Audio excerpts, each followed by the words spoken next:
Hi, I'm Nitsan. Hi, and I'm Adam. And you're listening to Stories from the Eastern West, a show of little-known tales from Central and Eastern Europe.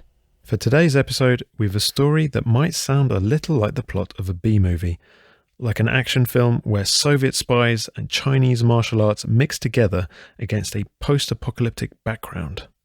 It's about a young man from the Vietnamese countryside who accidentally messes with the wrong people and is then forced to embark on a long journey to find a safe place in this world. He calls himself Nam, but that's not his original name. Coming up on Stories from the East and West.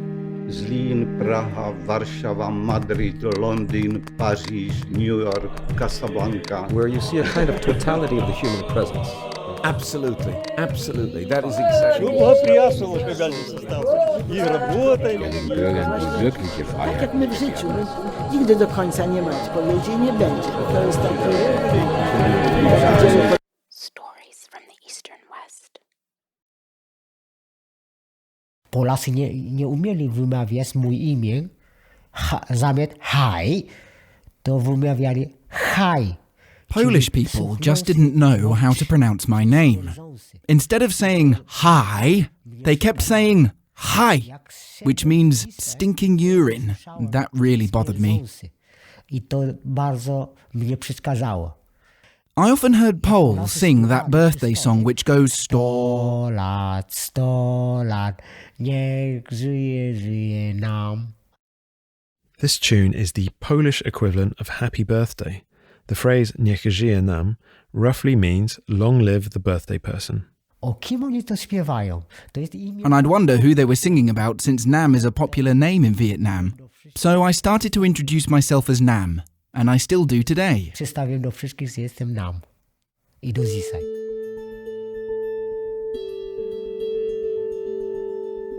Urodziłem na końcu świata. Tam było... I was born at the end of the world, 120 kilometers from Hanoi, in a primitive village called Xuan Cho. Opowiadali mi moja mama. My mum told me she thought I'd been born dead. They put me in a coffin, but eventually heard a sound coming from inside. Głos. They opened it and discovered I had survived. I otwierali. Właśnie przeżyłem. That was in 1957.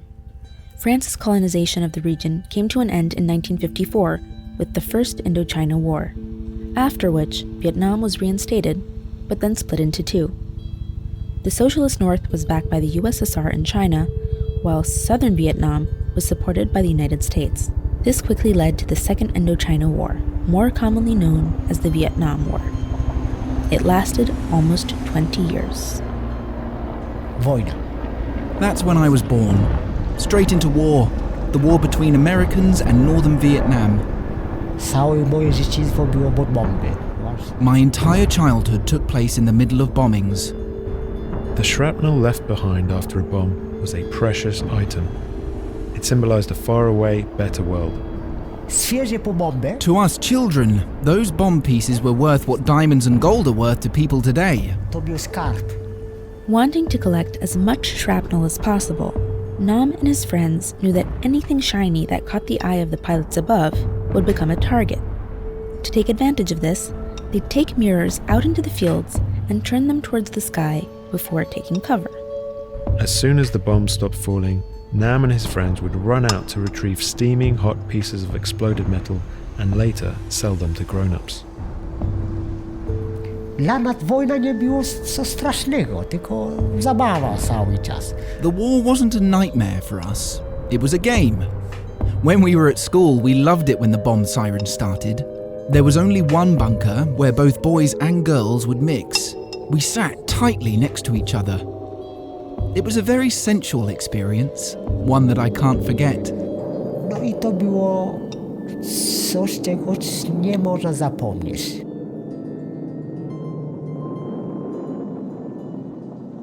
I was a rather difficult child, an ADHD type.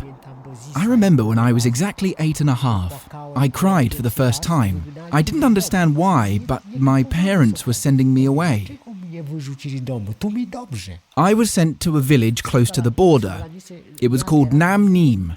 It was a boarding summer school for difficult children where they taught Wushu. The words Wushu mean martial art. It was created in the era of Mao Zedong.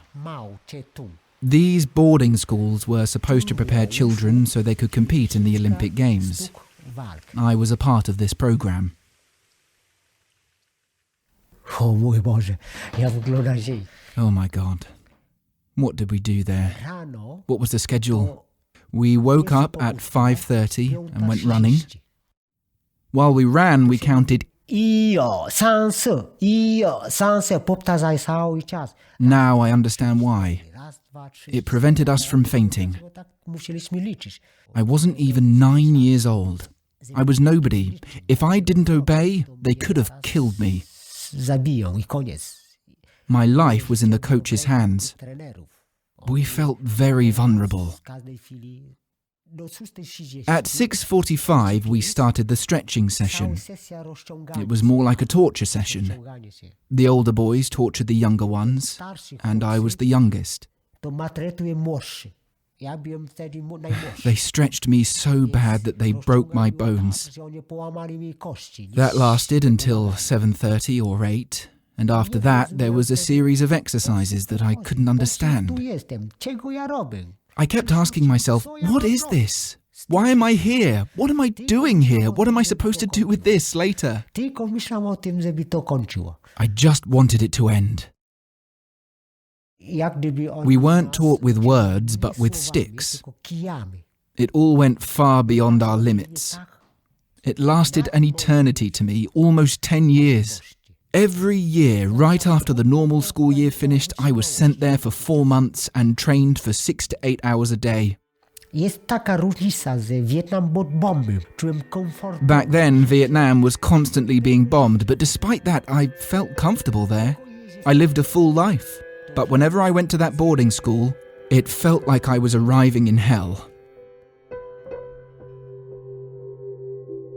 Zwracajcie uwagę na to, że Wietnam był For 80 years, Vietnam was a French colony, and then there was the American War for 20 years.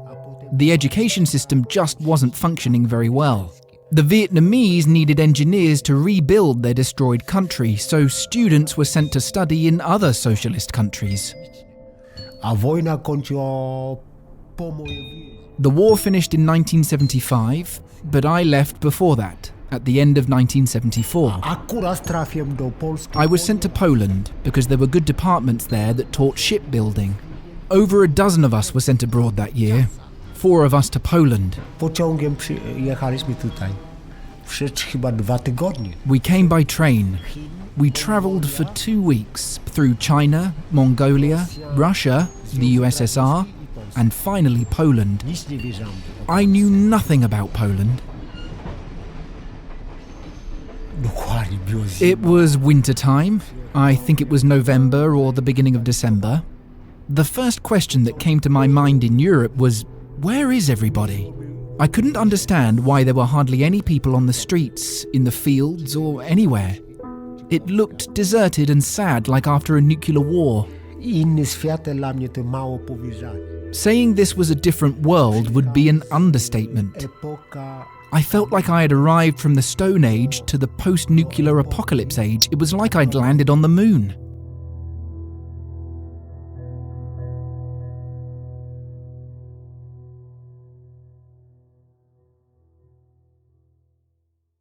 mieliśmy anioł stróż. The 4 of us had so-called guardian angels. 1 man, the age of our parents, for every 2 students. Naszego ojca.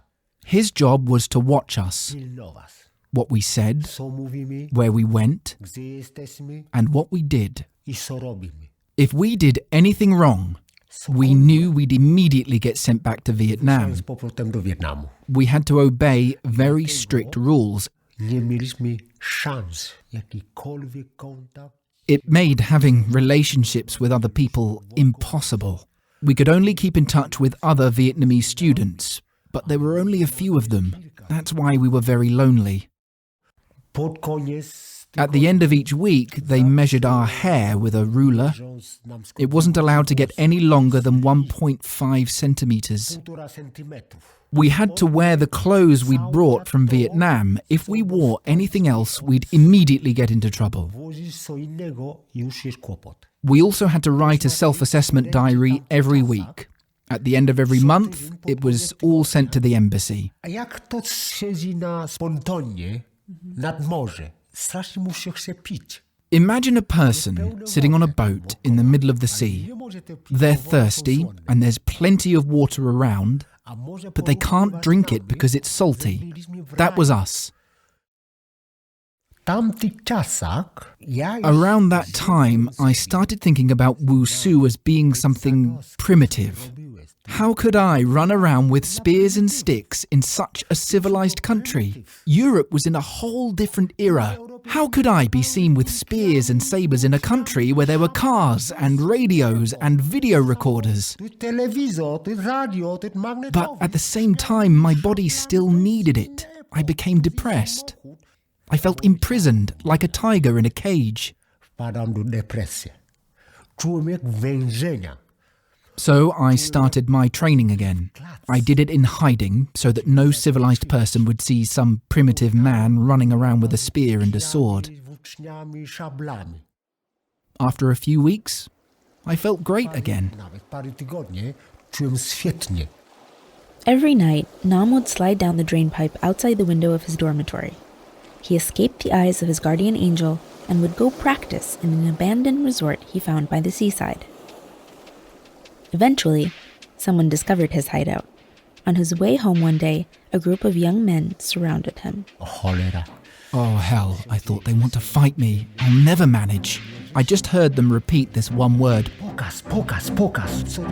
I didn't know what it meant. They wrote it on a piece of paper. I looked it up in the dictionary when I got home. It meant show or demonstration. Then I understood that they wanted me to perform for them.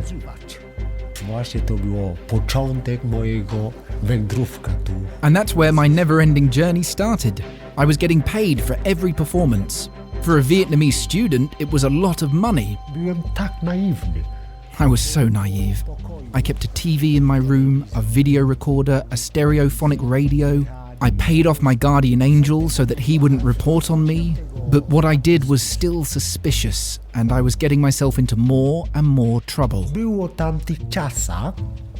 During this period, the Vietnamese embassy in Warsaw had a jail in the basement for unruly Vietnamese students. They were usually kidnapped by a group of commandos that came for them in a Volga car. They would lock the students up for a few days until they could put them on a train back to Vietnam. My flatmate, my best friend, gave me up. But if he hadn't, he would have been the one in trouble. One day he disappeared. I was afraid someone had kidnapped him. Eventually, someone knocked on the door and I saw two Vietnamese men. I quickly understood that they had come for me. What chance did I have against commandos who had already killed a couple hundred Americans? It was a question of life and death. They pushed me to my limits. I fought them with anything I could get my hands on. A lamp, a chair, a bed, sheets, anything. Their job was to take me back to the embassy alive, but I was prepared to kill to escape. That was my strength. And I left them behind in that room. That's all I can say.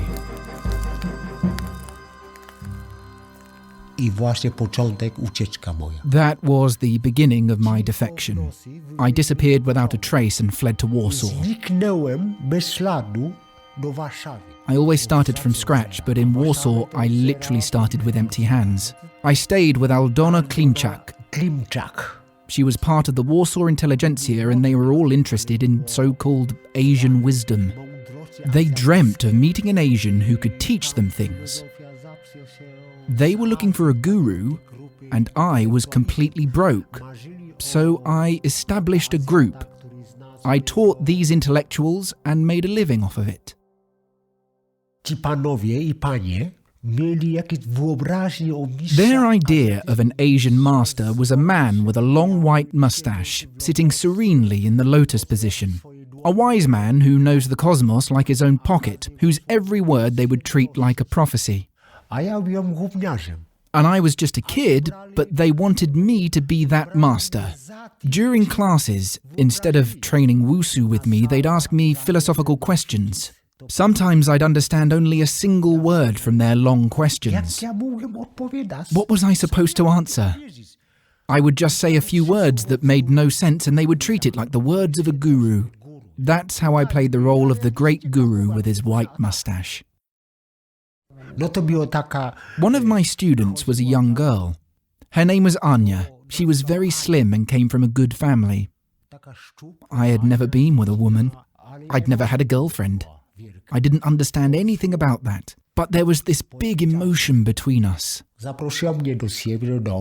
After a while, she flirted with me and invited me home. And that's how it started. True romance. True love. When she was 18, she had her first child with me. By the time she was 22, we'd had 3. But when we first became a couple, Anya's parents, who were members of the Workers' Defence Committee, started being blackmailed. The Workers' Defence Committee was a social organisation that helped political prisoners and their families. One day, Nam's future mother-in-law, Krystyna Starczewska, was arrested in the street and pressured into collaborating with the secret police. If she didn't agree, they said Nam would be sent back to Vietnam, where he would be sentenced to death for betraying his country. She refused to sign the papers. When she came home, she started organising my escape. We lived in Otrobusy at the time. Our house was soon surrounded by secret security services. I escaped dressed as a woman through the basement into the forest, then to a car. 6 or 7 cars were involved as decoys. I was taken to a campervan in the Missouri lakes. I wasn't prepared. I didn't even have a coat. I'd left dressed like I am sitting here today. That's how I looked getting out of the car there. It was the coldest winter of the century, with temperatures down to -35. The temperature in the campervan was the same as outside. If I hadn't been determined to hold on to life, I would have died there. I covered the van with snow and insulated it a little. I found a piece of metal and made knives out of it. I managed to make a fire, although I didn't have any matches. I ate earthworms, whatever bugs and larvae I could find under the dead leaves. I was very careful not to fall asleep. I knew that if I fell asleep, I would never wake up.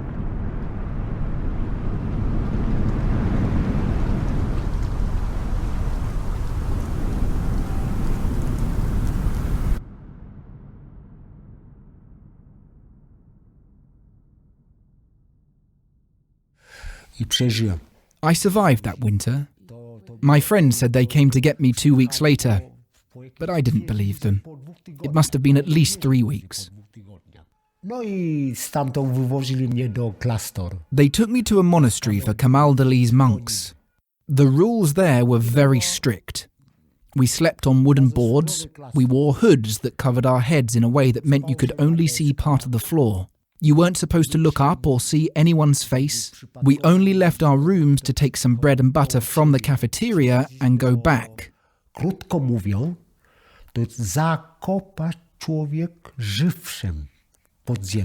In other words, it was like being buried alive. That's how I felt. During that first week, I was trying to analyse everything that had happened to me since I was born. Every little detail. Until there was nothing left to analyse. Then I started to touch myself to check I was still there because it was so dark all the time. I would pinch myself to feel some emotion. I felt like if I'd seen a rat, I would have kissed it. I would have begged it to lay next to me on the bed. But there weren't even any rats there. I can't even remember how long I was kept there. From there, I was taken to a place that was worse than anything I had ever seen. Wywieźli mnie i jeszcze gorsze miejsce na świecie nie widziałem. It was a convent for nuns close to the city of Częstochowa. They hid me in a hermit cell. You could only open the door from the outside. Once you were locked inside, you couldn't leave. Pod sufitem taki otwór. There was one small opening in the ceiling, the only way you could see if it was day or night. There. That was the second time I thought I might not make it. Nie wytrzymam się.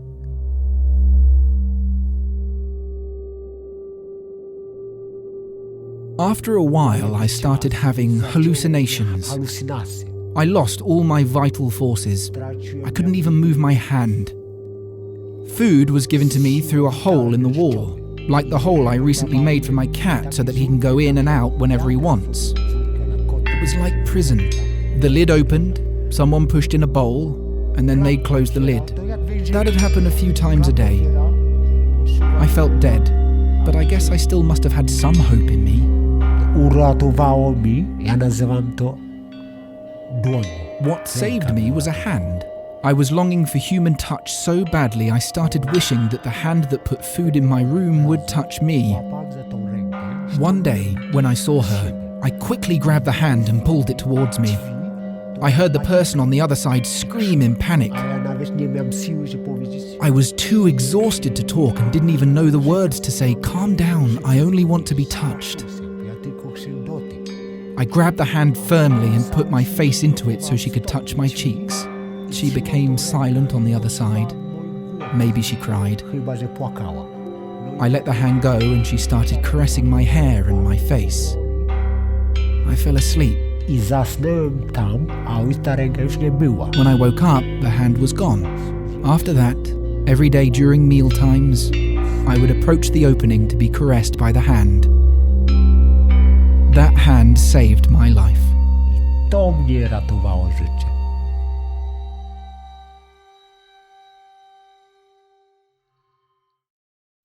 At some point, I was picked up by Anya and her father and taken to Warsaw, where I continued to hide. We hid together. A jak stan wojenny się zaczął? When martial law started in 1981, we applied for asylum. We tried every country, but only France said they would accept us. Tylko Francja akceptowała. It was around then when I met Ho Chi Kubiak. It's a very funny story. Jego ojciec His father was a Pole who fought in the First Indochina War. He was very courageous, and in return, the Vietnamese president, Ho Chi Minh himself, adopted him. He met a Vietnamese girl and they had a son together, and the three of them moved to Poland. That's how I met the son. I stąd go znałem. His widowed mother was probably the Vietnamese ambassador's lover. She visited him at the embassy every day. She found my passport that was kept there and gave it to me. Z tym paszportem ambasada francuska. With that passport, the French embassy could give me the visa needed for asylum seekers.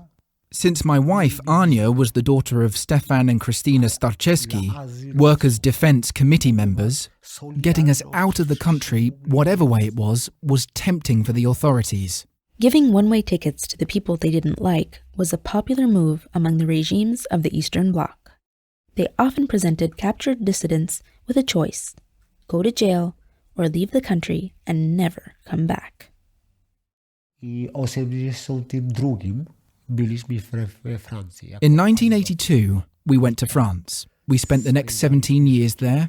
Chyba ze 17 lat. We moved to Nice in the south of the country. Do Niceja. France felt like heaven to us. Social assistance is very good there. I had a lot of time to take care of myself. I studied a lot. I had time to train again. Thanks to that period, I now have a lot of skills. Ponieważ codziennie ćwiczyłem tam w górach. I used to train in an open space in the mountains near where I lived. A man called Sokolovich saw me there. He was fascinated by Chinese martial arts. We opened a Wushu school together and we had a lot of success. I introduced Wushu to France. We were in heaven and my mantra was, we shall never go back to the past, back to Poland. But my wife, Anya, didn't feel that way. She was divided on whether she wanted to stay or go back to Poland. But I kept telling her I'm never going back. Mantra se nigdy nie wracam do przeszłości, do historii.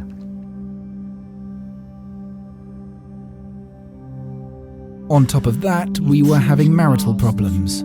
I cheated on her with her friend, and she fell in love with a Frenchman.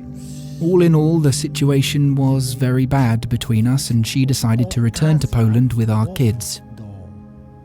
Wyprowadził się do Polski z dziećmi. I sold our apartment and paid our debts. Wanting to leave the sorrow behind, I started travelling the world. I wouldn't have survived in France without my family, and I didn't want to go back to Poland either. I felt I had to travel to forget it all, but I wasn't able to go to Poland. I was running away, looking for something to soothe my pain with. I was very lonely. Wracam do Francji i znów wyjechałem. Wracasz i wyjechałem. I kept going back to France and then travelling again. I lost any reference point. Gdzie ty mój dom? I kept asking myself where my home is. My kids were missing me, I was missing them, and I still wasn't going back. But in the end, I finally gave up and came back to Poland. And here I am. No i tu jestem.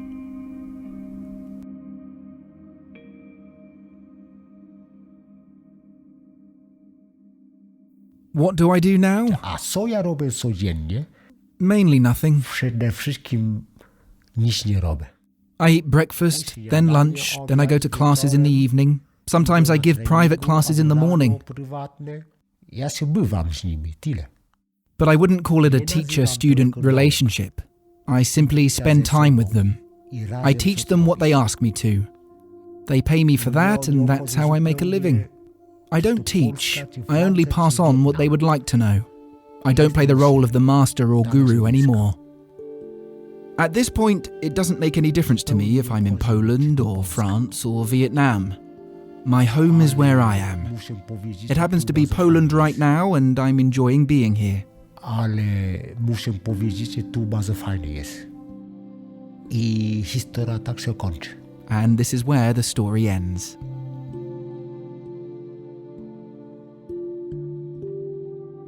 This episode of Stories from the Eastern West was produced by Move Me Media for Culture.pl and hosted by Adam Żuławski and me, Nitzan Reisner.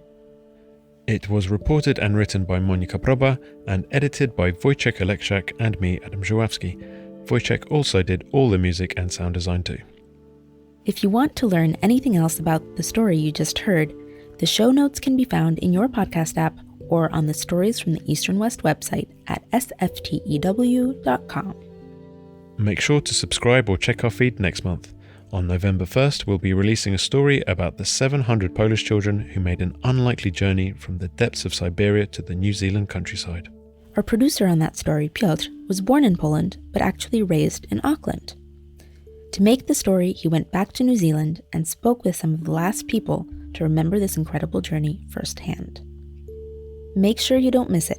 Hear you next week.